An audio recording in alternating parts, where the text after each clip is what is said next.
heartfelt thanks to the Ministry of Information and Broadcasting, the National Film Development Corporation, and the Satyajit Ray Film and Television Institute, Kolkata. This session will discuss the impact of India's rich cultural narratives and storytelling techniques that captivate audiences across the globe. Our distinguished speakers will share the perspectives on creating content that not only entertains us, but also influences.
Welcoming with an enthusiastic applause, Ms. Daniella Volker, a German-Argentine documentary producer and director, Ms. Wendy Robbins, executive producer, The Commandant's Shadow, and Mr. Sajan Raj Kurup, founder of Creative Land Studios.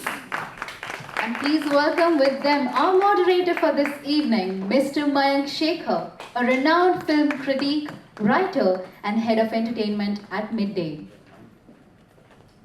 Audience, we shall also welcome your questions at the conclusion of the session, so please be prepared to engage and hold on to your queries. And now that we have our guests settled, may I please request Mr. Mayank sir to take this insightful discussion on forward.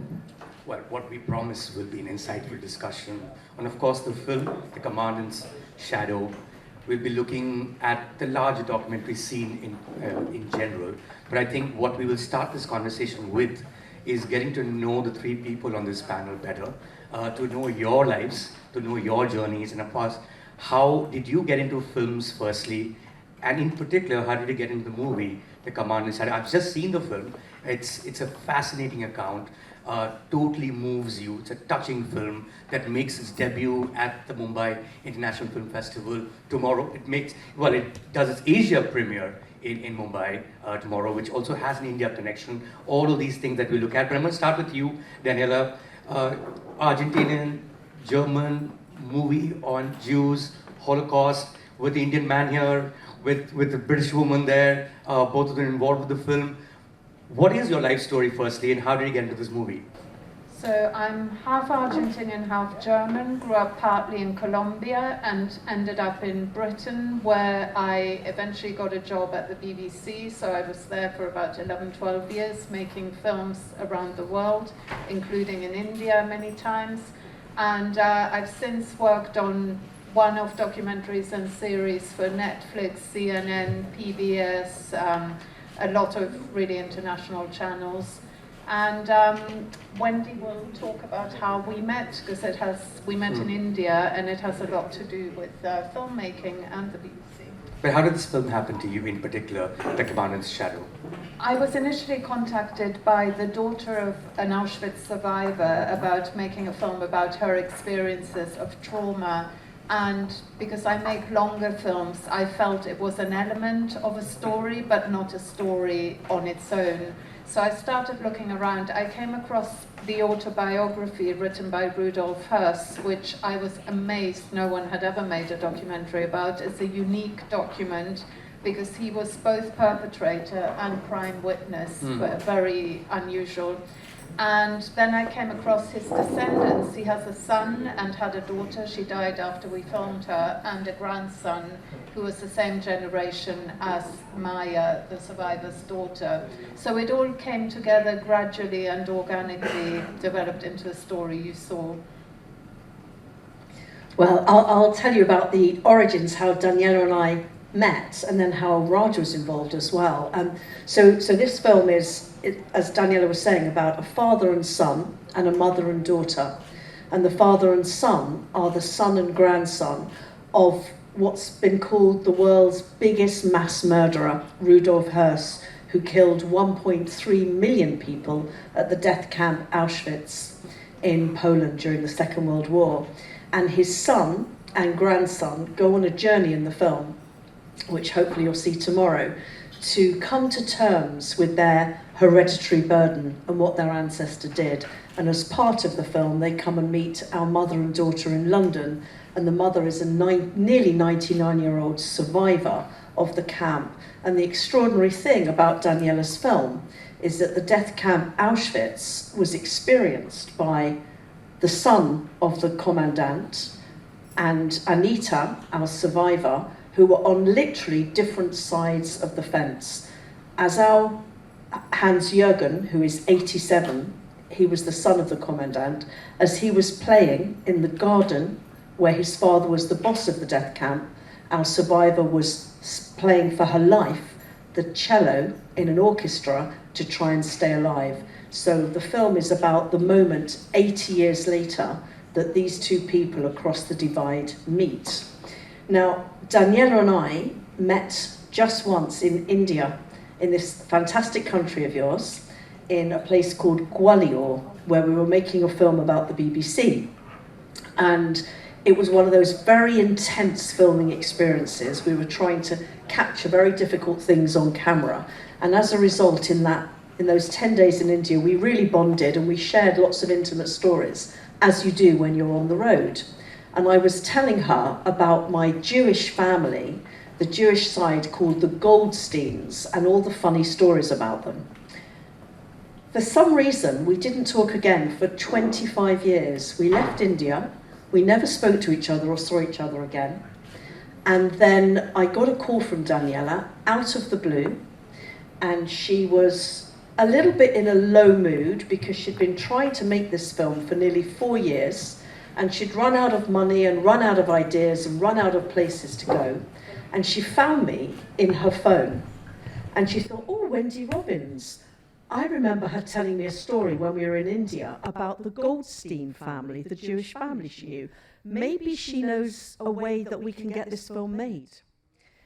She called me, and would you believe, 2 weeks before, I had had a lunch with the publisher and best friend of J.K. Rowling, who wrote the Harry Potter books.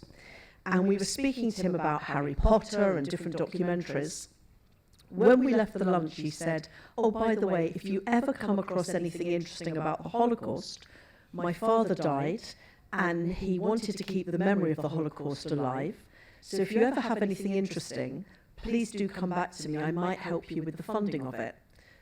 2 weeks later, Daniella calls, and when she sent me the footage of what she had filmed, I got goosebumps. I had that moment where I thought, this is something really special, really unique. And we managed to get some funding from J.K. Rowling's publisher and agent. And then we had one big evening in London where Daniella and I did this passionate pitch about the importance of this film, because it has all sorts of lessons about not forgetting the past, coming to terms with things, and trying to talk to people who are not like you to build bridges. And at that event, Raj was there. And Raj, well, you can carry on, Raj. And anyway, Raj very kindly invested in the film that night. He said it spoke to him and it resonated with him. And we actually in the end got quite a lot of funding from such a diverse group of people.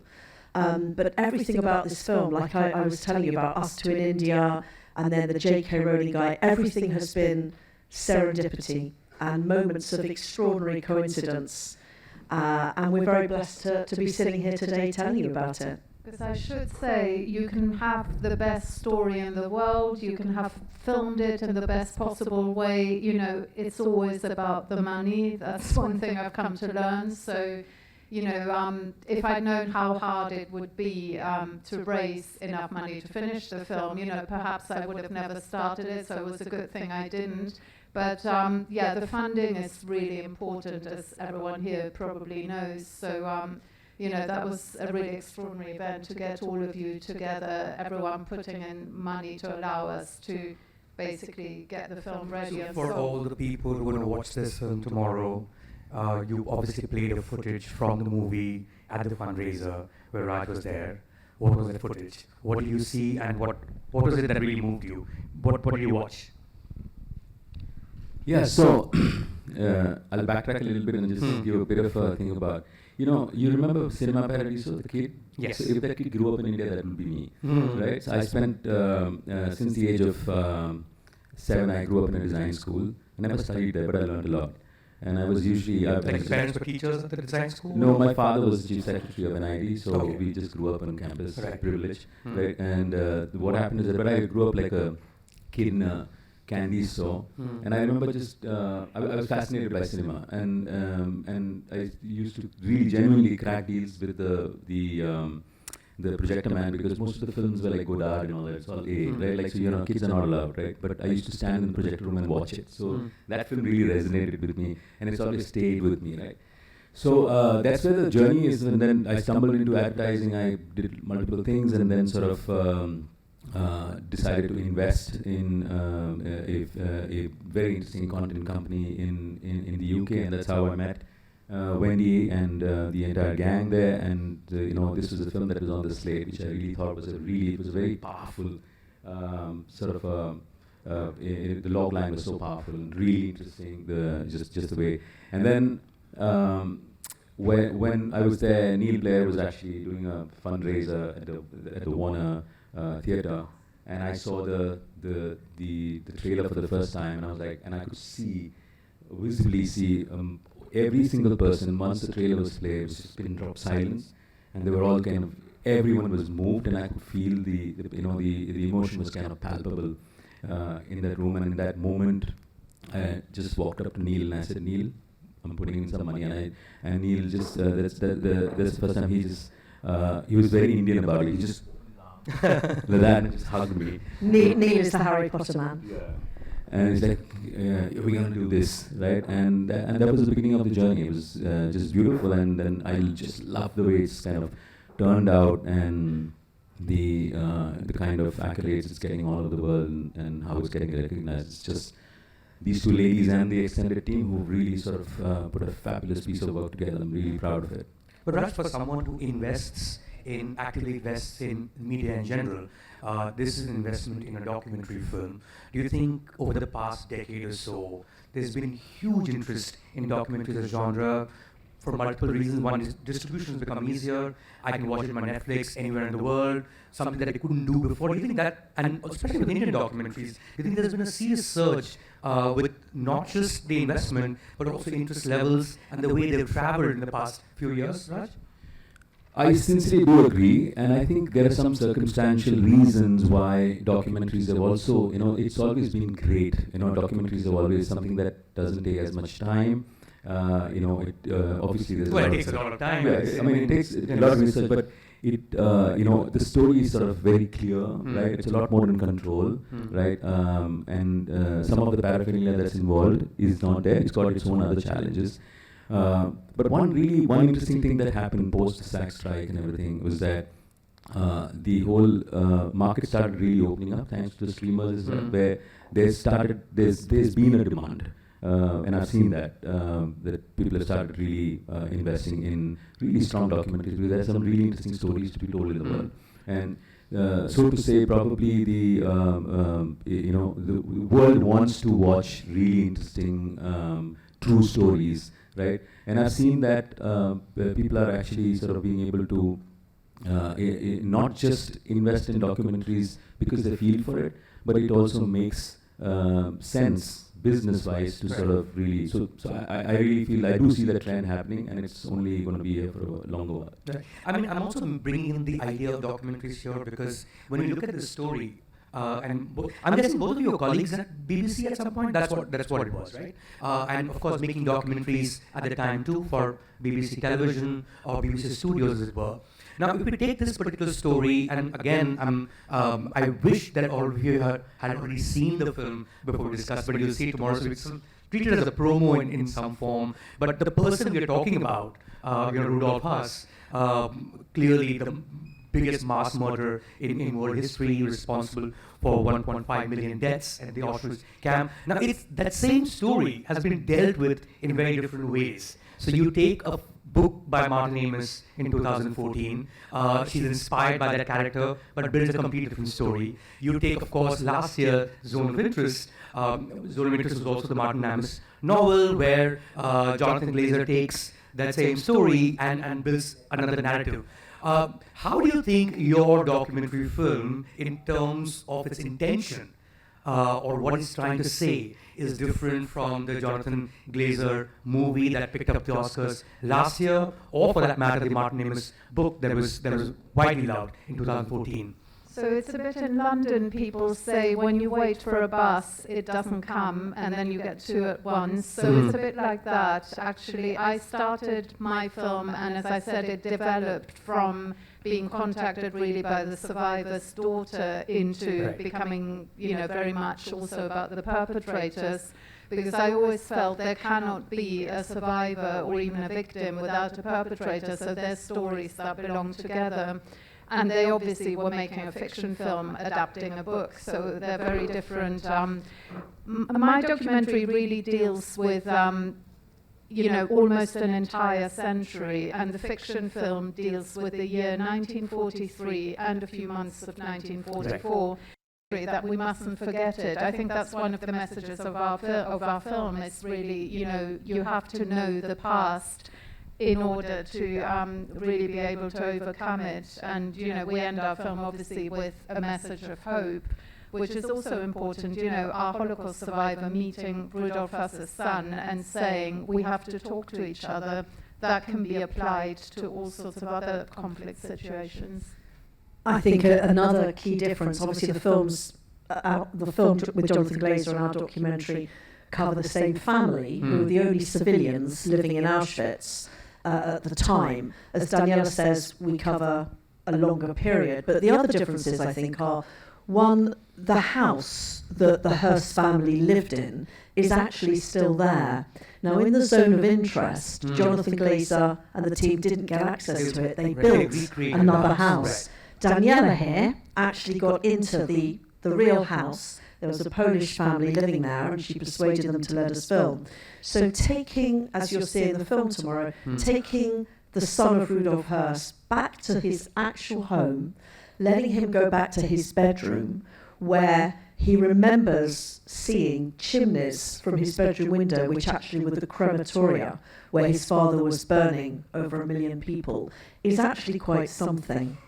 And the other thing, I think, is whereas the Zone of Interest doesn't actually mention the Holocaust, there are lots of very clever but obscure clues about what might have been happening over the garden fence. But this documentary fully immerses in the horror. Daniella has found the most extraordinary archive, some of it unseen before, so you're left in no doubt of what was happening on the other side of the garden fence. And we're living in a time where the world is very quick to deny atrocities that happen around the world very quickly, as we've seen recently with October the 7th. And the level of ignorance about things like the Holocaust and what human beings are capable of doing to each other is very high, particularly among young people. So to have a documentary like this that leaves you in no doubt of what happened, and then cleverly to have the actual son of the perpetrator reading his father's own words and saying, I didn't realise my father was doing this, but these are his words and it must be true, really gives you a chilling effect and leaves you in no doubt of what really happened. And just a little word on this manuscript, because I think it's an incredible story, and it's one of the things that made me have my goosebump moment when Daniella called me after 25 years of not seeing her last time in India. Before he was executed, a few weeks before he was executed, Rudolf Höss was in prison in Poland, and one of the guards gave him a pen and paper and said, look, just write your life story. And he wrote everything that had happened, literally from being born, from Himmler, Hitler's deputy, approaching him and asking him to find a concentration camp where they could exterminate many, many people. He writes the whole thing down, and it's weeks before he's executed. And Daniella, tell me what you told me about that, the true crime with the perpetrator. Yeah, I sort of saw it almost like a true crime story in which the criminal wrote his deathbed confession, and that's why I could not believe no one had ever picked up on this document. I found it fascinating that the son wasn't aware of this book. And is that even possible? And apparently the book was lying in his house. I mean, don't treat it as a spoiler. It's still as interesting a film, even if you know this fact. But did that really happen? I mean, the son did not know that the father wrote an autobiography. So Rudolf Höss's son knew that his father had done something terrible. He knew he was the boss of Auschwitz, as he called it, and for that he was executed.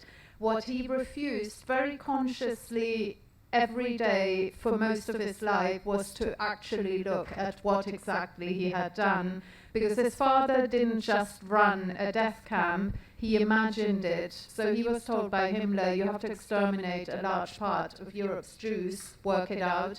So he did, he created this apparatus of death, and he was then outside the gas chambers, crematoria, on the ramps when transports arrived, and he wrote it all down. So his son, I think, possibly as a way of protecting himself, just ignored this for the rest of his life, for his life, until I came along, really. It was like a really massive skeleton in the closet, just something he knew he didn't want to go there. Right. One of the most poignant moments, I think, of the film is because, obviously, his father, before he was executed, wrote to our contributor when he was 8 years of age. He wrote him a letter, as you'll see in the film, my darling little boy. He was 9. It's just going to be you and mummy now, and I'll always, please keep your affectionate nature. And I think one of the hardest things for our contributor is the fact that he knew his father as a very different person. The world knows Rudolf Höss as the murderer of 1.3 million people. His manuscript, which has been turned into a book, is full of agonizing evil. Yet this man, who Daniella spent 3 or 4 years interviewing, knew his father as a very loving family man. He would be putting women and children into the gas chamber, literally throwing children in, and then would go home and cuddle our contributor, read him stories and bath him and play in the garden with him. And that is such a strange thing. If you're that child, imagine trying to come to terms with such a different person than the one you grew up with. One standout thing about it, and what makes this documentary really unique to me is the fact that usually stories are told about a time, but there is a paradox of time in this one. It's a story about another time told now, and the story unfolds as it happens between two people who were there then. That's very unique. It's not just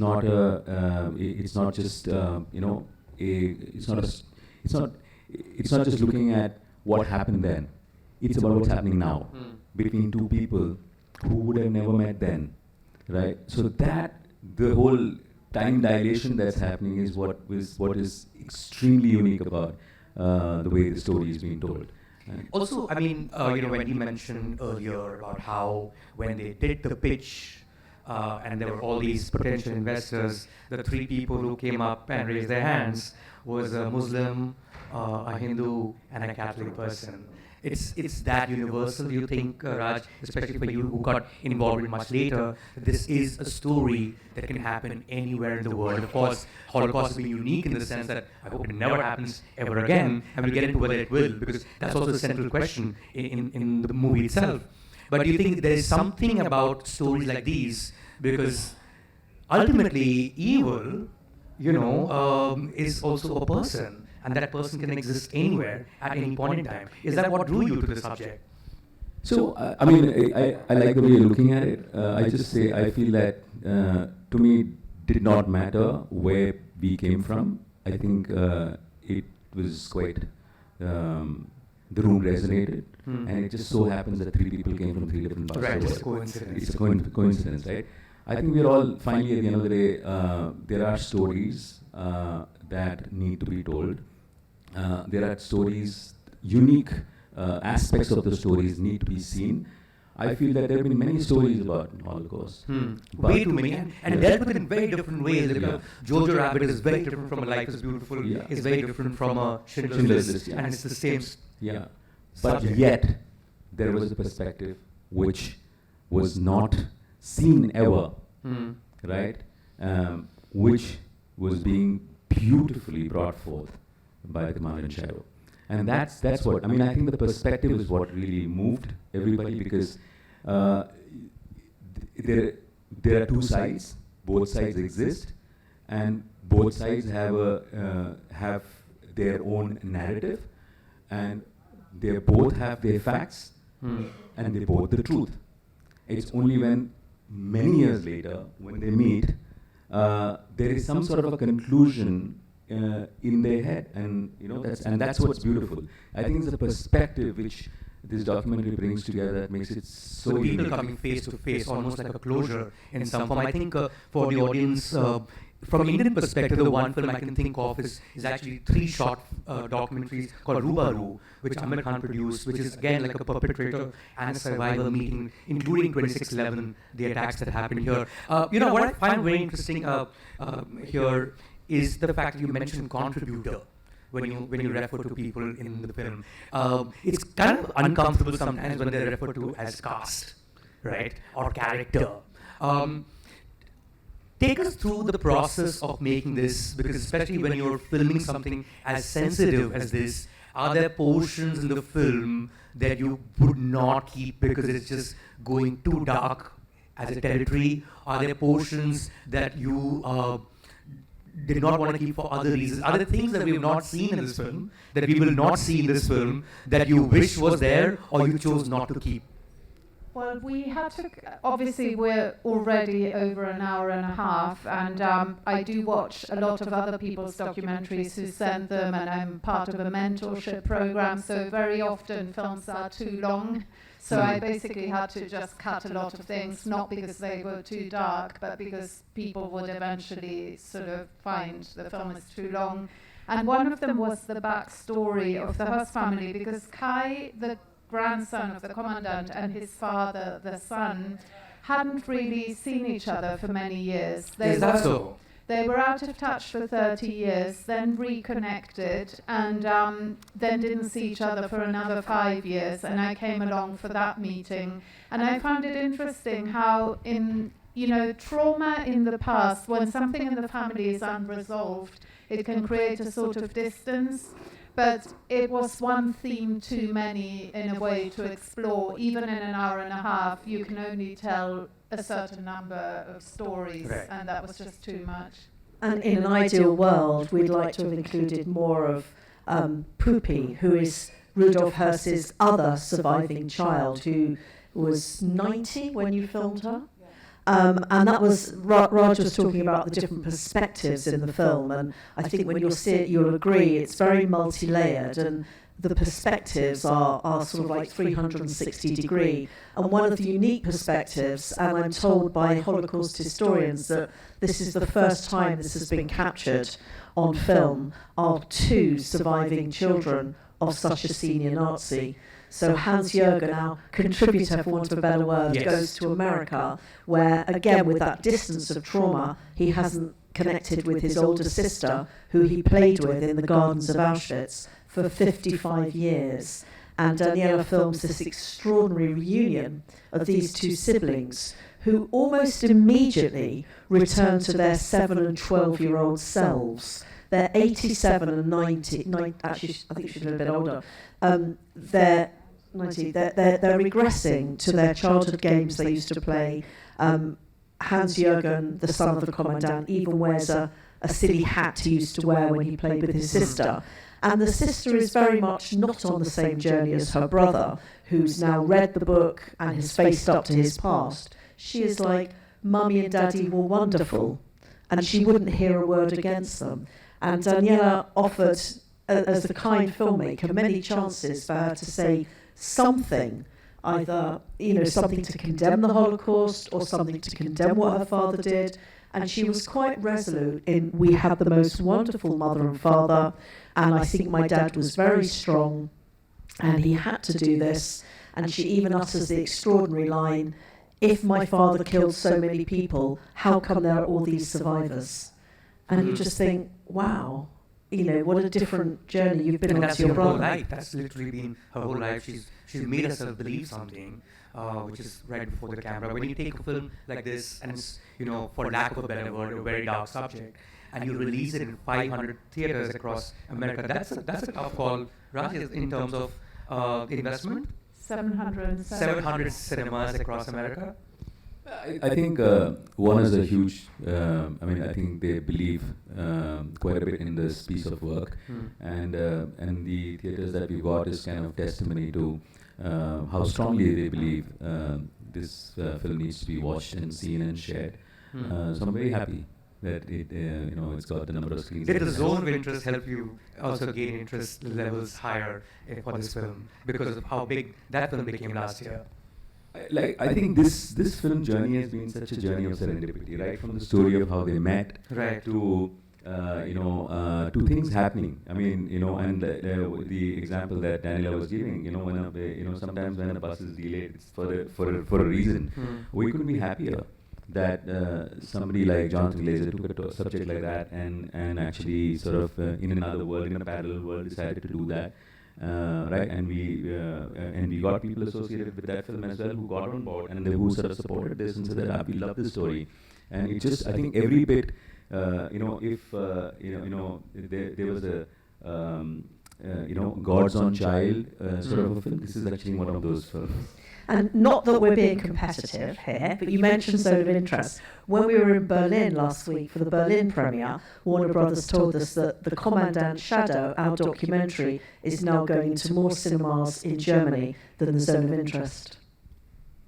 Interesting, you bring up also the fact of what happens to generations after, and it's something that you've dealt with in the film as well, about an entire silent generation in Germany. They don't talk about it.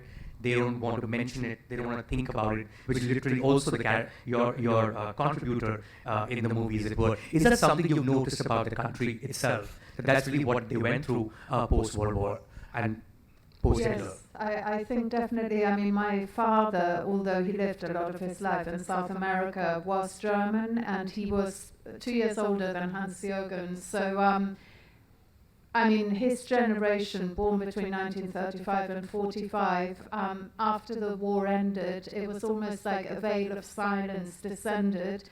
It was almost like an unspoken convention that you don't look back. And of course, someone like Hans-Jürgen or the entire Hearst family, they didn't want to look back because the world they stood for no longer existed, and it was now, a terrible thing to have been associated with it quite so closely.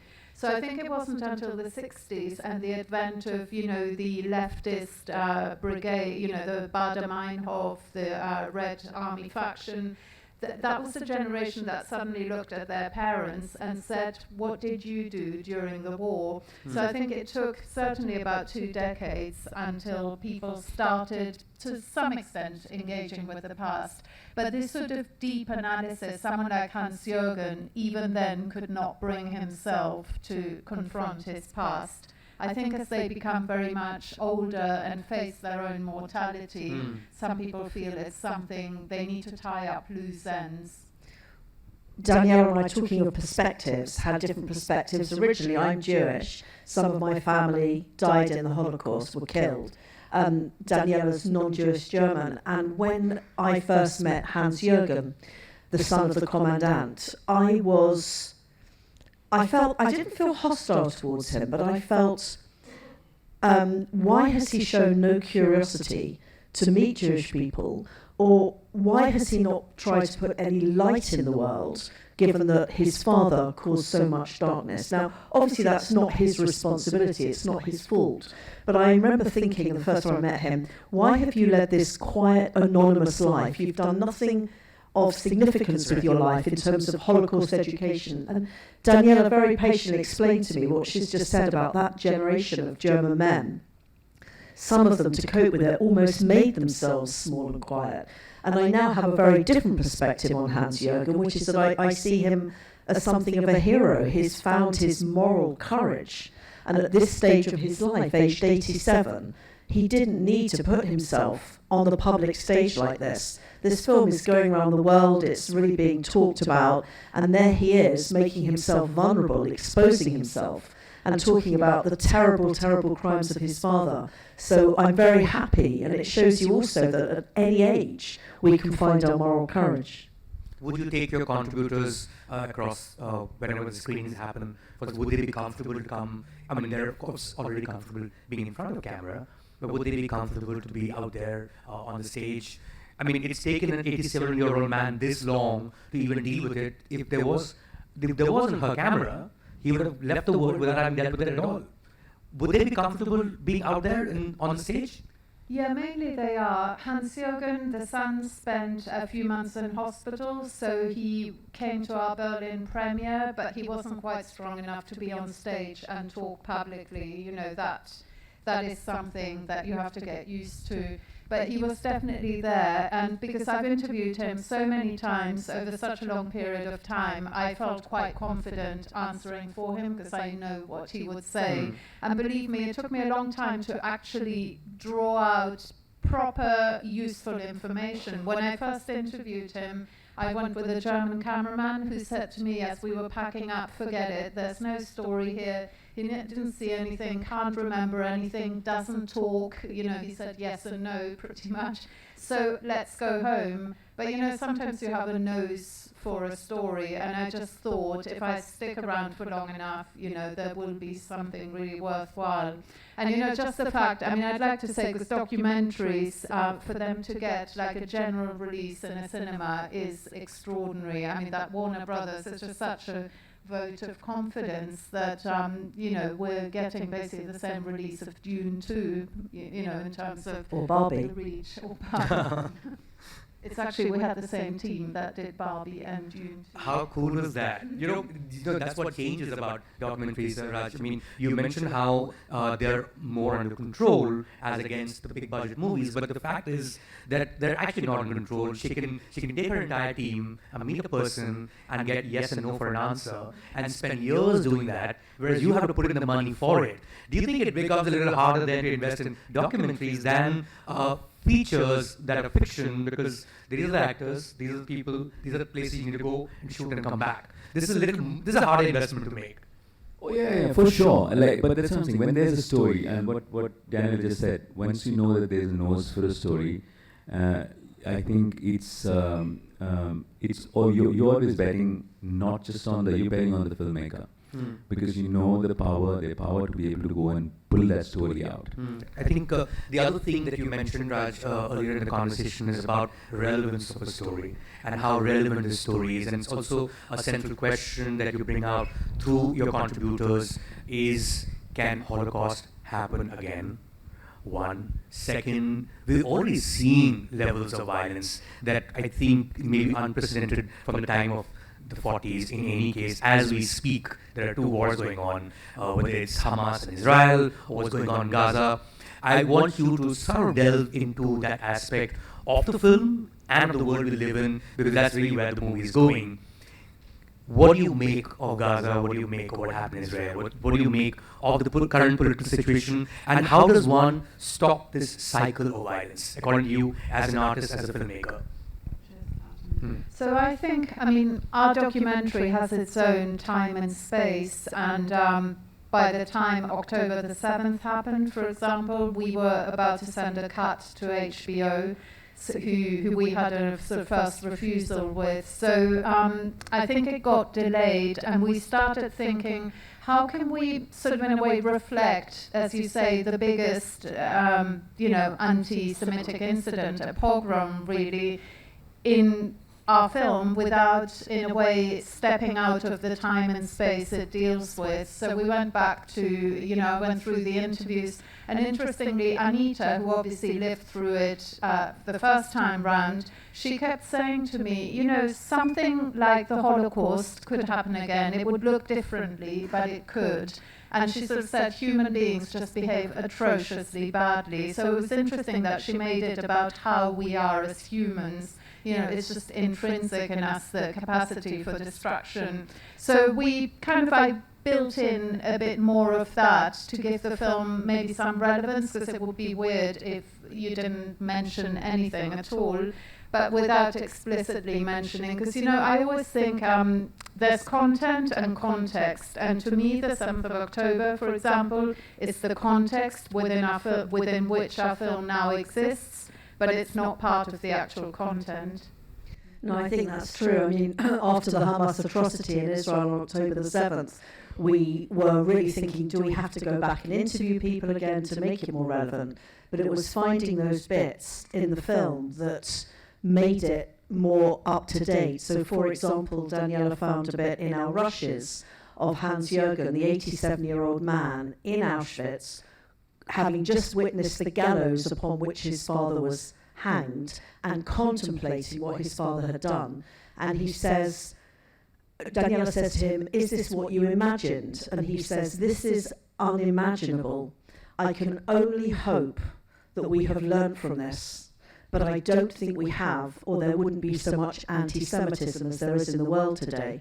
And when you look at what's happening in the world today, those words are so prescient, but they were recorded, as were Anita's words, way before what's been happening, the terrible darkness that's hit the world since October the 7th. So I feel storytelling should have purpose, but no ego.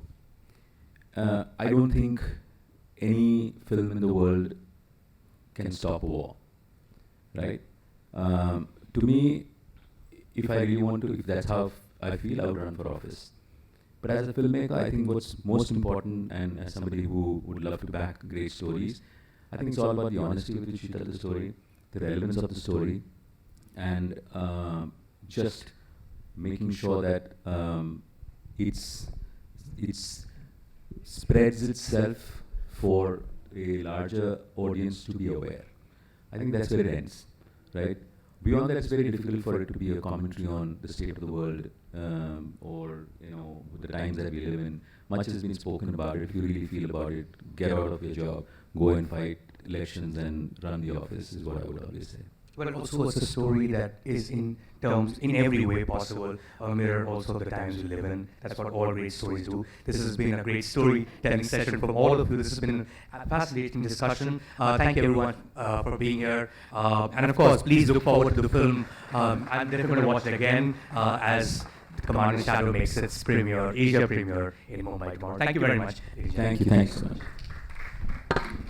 Well, thank you so much for sharing that beautiful story and such an insightful session. With that, I would now request Mr. Prithul Kumar, Joint Secretary Broadcasting, Ministry of Information and Broadcasting, and Managing Director, NFTC, to felicitate our guests.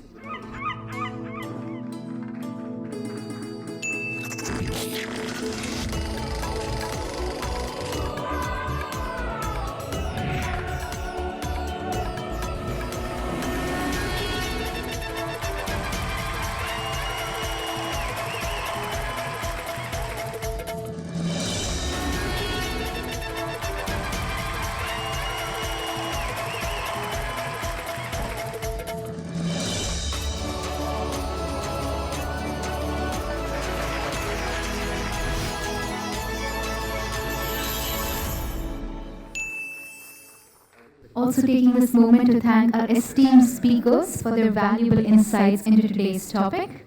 We recognize the National Film Development Corporation for organizing this festival under the Ministry of Information and Broadcasting, and extend a special thanks to you, my audience, for participating this evening. Thank you so much. This is your host, Ayushi Dolakia, signing off for the day.